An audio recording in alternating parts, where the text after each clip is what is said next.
door! I'm divided here! Window coming! Bring it up! I come in peace! I'm here for interview! Window coming! Bienvenue dans le Grand Frisson, l'émission qui, comme Doc Brown, se consacre à l'autre grand mystère de l'univers, les femmes.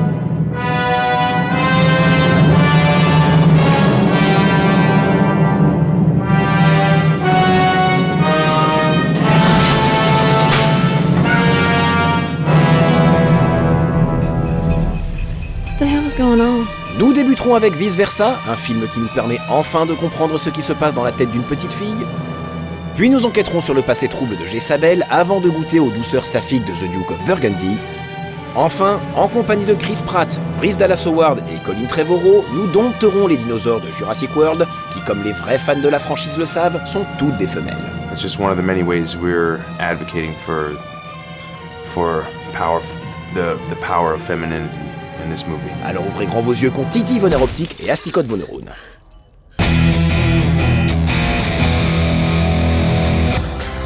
I'm joy. This is sadness. That's anger. What? This is disgust. And that's fear. We're Riley's emotions. Vice Versa marque le retour triomphal de Pixar, après une petite traversée du désert qui nous avait presque fait oublier à quel point ce studio d'animation est précieux pour l'industrie du cinéma. Précieux parce que les meilleures productions Pixar proposent des films univers totalement originaux. This looks new. Think it's safe? What is it? Très graphique, voire abstrait par instant, Vice Versa est à ce titre l'un des projets les plus audacieux du studio, puisqu'il plonge dans la psyché d'une fillette subissant une petite dépression nerveuse. So, how was the first day of school? It was fine, I guess.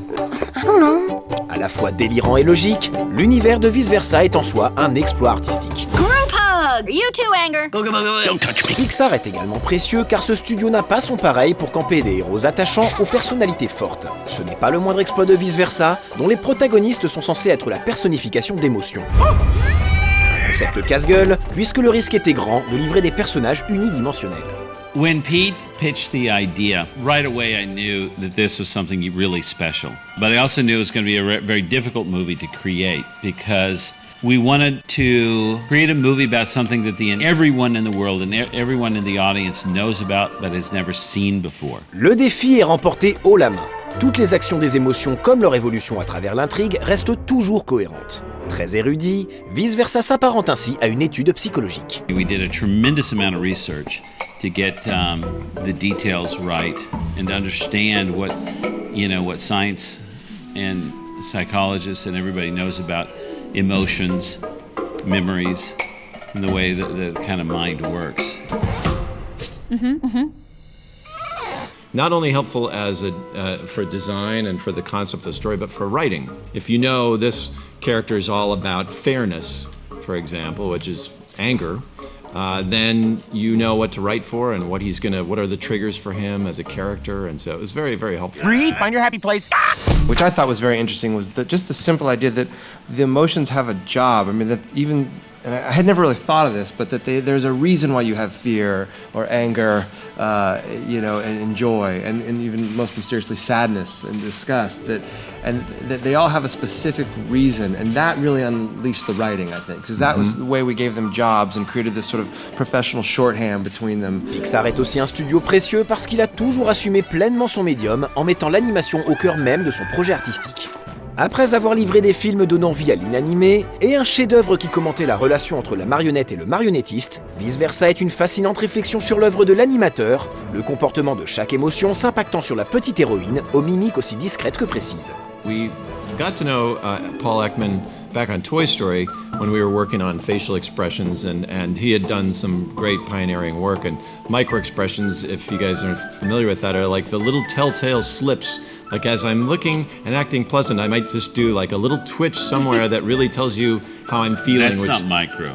I was exaggerating for the crowd. It's not brightly colored or shaped like a dinosaur. Hold on, guys. It's broccoli! Well, I just saved our lives. Yeah, you're welcome. Mais surtout, Pixar est un studio précieux parce qu'il est capable de livrer des films aussi accessibles que complexes, aussi denses que ludiques. Dans Vice Versa, chaque déplacement des personnages, chaque événement, chaque ligne de dialogue est signifiant. I call that an unqualified success. Il y a fort à parier qu'il faudra plus d'un visionnage pour percer les innombrables mystères de ce film. On a connu perspectives moins enthousiasmantes.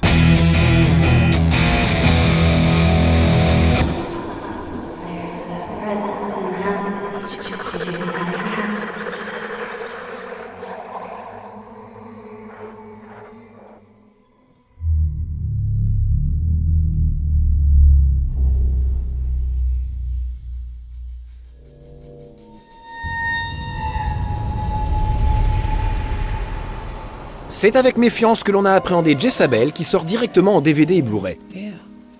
Mais figurez-vous que ce film, pourtant produit par Blumhouse et réalisé par Kevin Greutert, nous a plutôt agréablement surpris, du moins dans sa première moitié. What? Dans Jezabel, une jeune femme, interprétée par la formidable Sarah Snook, retourne dans la maison familiale après un accident traumatisant.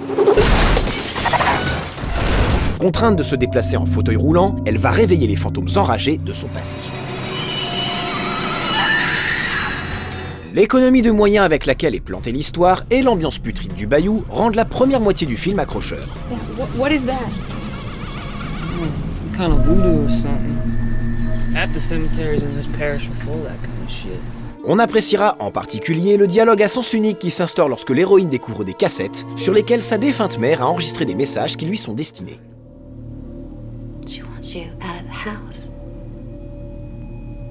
She says it's hers.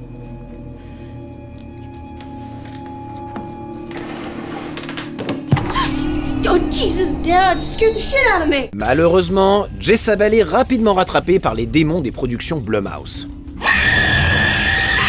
La seconde moitié du film bafoue les contraintes narratives respectées jusqu'alors au profit d'une enquête poussive, ponctuée de fausses frayeurs faciles. Tant et si bien que lorsque survient la révélation finale, le spectateur un tant soit peu exigeant a lâché l'affaire depuis longtemps.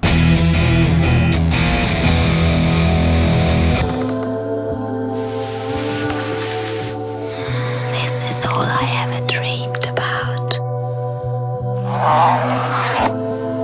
To be used by you. C'est en cherchant à renouer avec l'ambiance vénéneuse des films érotico-horrifiques du réalisateur espagnol Jess Franco que le cinéaste Peter Strickland a donné naissance à The Duke of Burgundy qui sort dans quelques jours en salle. You're late. Situé dans un univers décalé peuplé exclusivement de femmes, The Duke of Burgundy relate la romance sadomaso d'un couple qui se heurte aux limites de leurs fantasmes et à l'usure de leur passion. Well, it's not exactly inspiring to see you dressed like that. Le film de Peter Strickland a les défauts de ses qualités. Beau et élégant, The Duke of Burgundy ne crée jamais de distance entre les spectateurs et ses protagonistes, même quand ces dernières s'adonnent à des plaisirs particulièrement tordus. How long do I have to stay in here for? For as long as I want. Strickland évite également toute dérive beauf voyeuriste et rend diablement séduisante des femmes d'âge mûr, ce qui n'est jamais déplaisant à l'ère du jeunisme et du botox.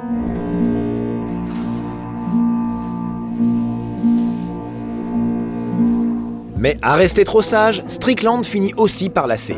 Une fois que les rapports dominés-dominants sont dévoilés et que les enjeux de l'intrigue sont clairement placés, The Duke of Burgundy stagne et finit par se regarder filmer. This is giving me a headache. Autrement dit, Peter Strickland passe des délices SM au plaisir onaniste. L'un se partage, l'autre moins. I love you. As long as I'm yours, I remain alive.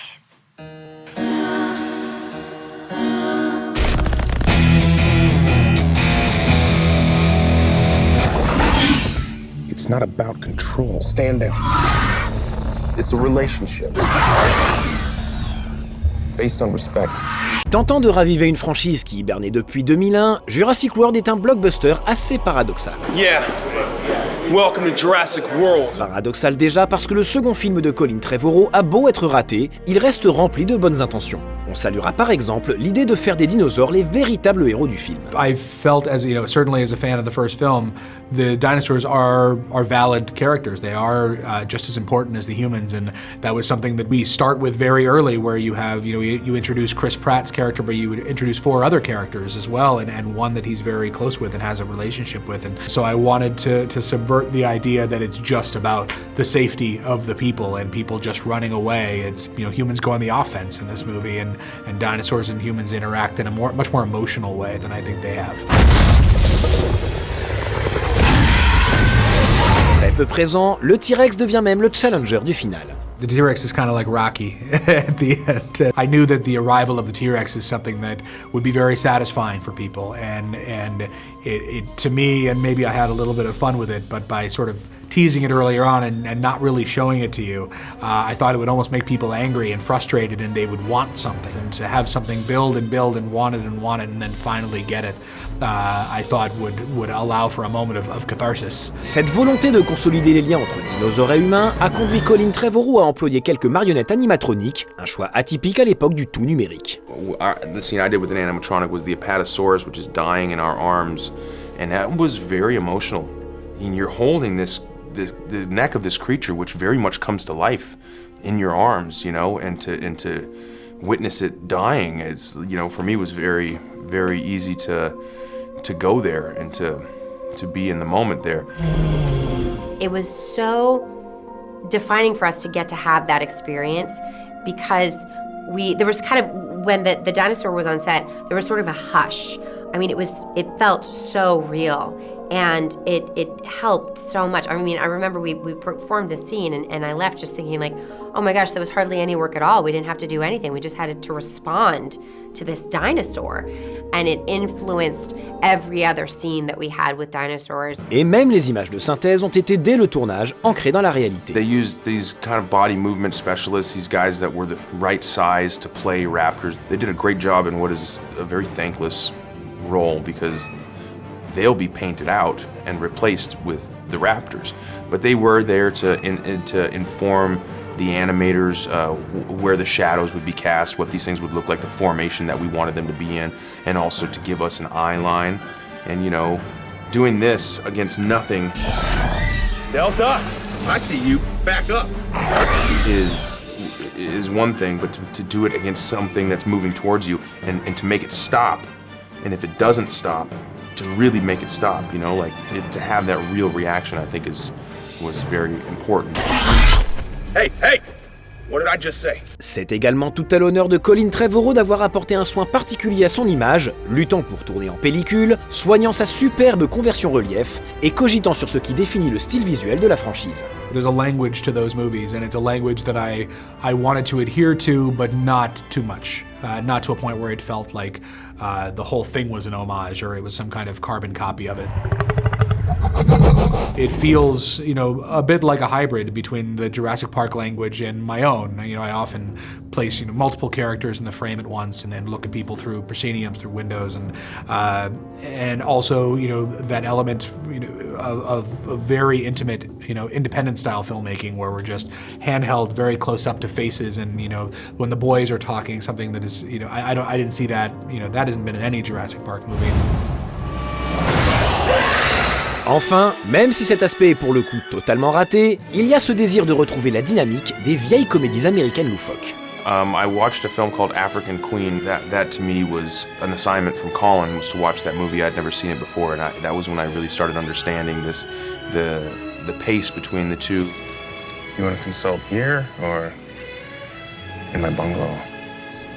It's not funny. Yeah, it happened one night. That's actually a movie that we referenced a lot, and also Romancing the Stone. Although in Romancing the Stone, you know, she got rid of her heels. Le gros souci de Jurassic World, c'est que Colin Trevorrow ne peut plus s'appuyer sur l'exploit technique du premier film pour contenter son public. You know, one of the first lines of the movie is "No one's impressed by a dinosaur anymore," and that applies to all of us, you know, in the theater at the moment, and we're aware of that. Get people to feel emotions in movies now is very difficult. Every time we've unveiled a new attraction, attendance has spiked. That was awesome. Alors, pour rameuter les foules, le réalisateur a conçu un hybride qui tente de parler au plus grand nombre. Par conséquent, Jurassic World démultiplie les personnages, les registres narratifs et les enjeux jusqu'à la nausée. Et pour ne s'aliéner personne, le film désamorce toute émotion trop forte avec des petites piques humoristiques irritantes. And remember, something chases you. Tant et si bien que le film finit par ressembler à son monstre, l'Indominus Rex, une créature conçue en laboratoire à partir de plusieurs animaux, un patchwork maladroit aux aptitudes sous-exploitées, une expérience ratée qui n'existe que pour remplir le parc. Une ligne de dialogue apparaît dès lors comme particulièrement ironique. Oh God. She's killing for sport. Car Jurassic World est aussi un jeu de massacre dans lequel la plupart des personnages sont réduits à de la chair à canon, disparaissant de l'histoire comme dans un vulgaire slasher. La situation est d'autant plus paradoxale que Jurassic World est également une critique des dérives du capitalisme. Oh yeah, no, you're not reading too much into it at all. It's what it is. It's and not necessarily capitalism, but just this need. The audience has such a hunger to be given more and more and more, and in the name of profit, which I think the Indominus Rex represents. Profit. You're in charge out here. You got to make a lot of tough decisions. It's probably easier to pretend these animals are just numbers on a spreadsheet, but they're not. That's a very relevant story to be telling here and now when corporations are often behind most of the advancements in biotechnology and genetic modification. It's not just science being developed for the sake of humanity, it's science being developed for the sake of profit. Probably not a good idea. Probablement plus par maladresse que par cynisme ou pur calcul, Jurassic World démontre que de bonnes intentions ne font pas forcément un bon film. We're going after it with everything we got.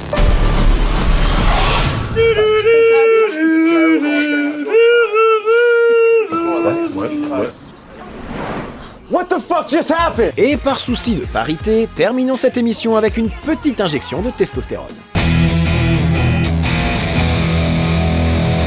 Let me ask you something.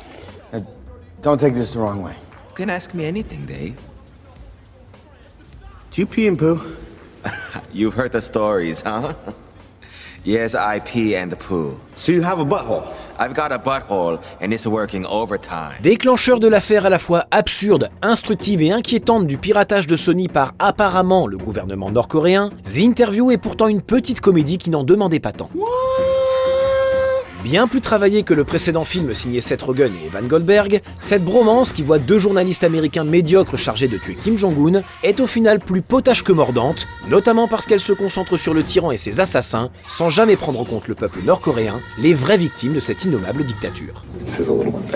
Restent quelques scènes qui parviennent à retranscrire la solitude dans laquelle est contraint de vivre un dictateur et le calme inquiétant d'un pays vivant sous le joug de la terreur. You know, Dave, sometimes I feel like a plastic bag. Drifting through the wind? Wanting to start again. Oh. As you shoot across the sky. Oh, good time. Ni déplaisant ni mémorable, The Interview a finalement fait beaucoup de bruit pour pas grand-chose. Oh,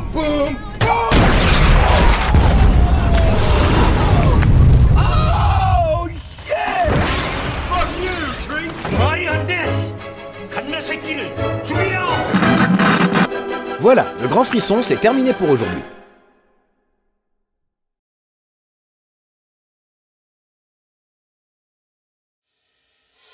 Pour résumer, ne loupez sous aucun prétexte Vice Versa, l'un des films les plus intelligemment réjouissants de l'année. On vous conseille de tenter le coup avec le très beau et parfois troublant The Duke of Burgundy, et pour les effets spéciaux, le très beau relief et quelques amorces de scènes prometteuses, vous pouvez voir Jurassic World. La semaine prochaine, c'est Yannick Dahan qui portera la culotte.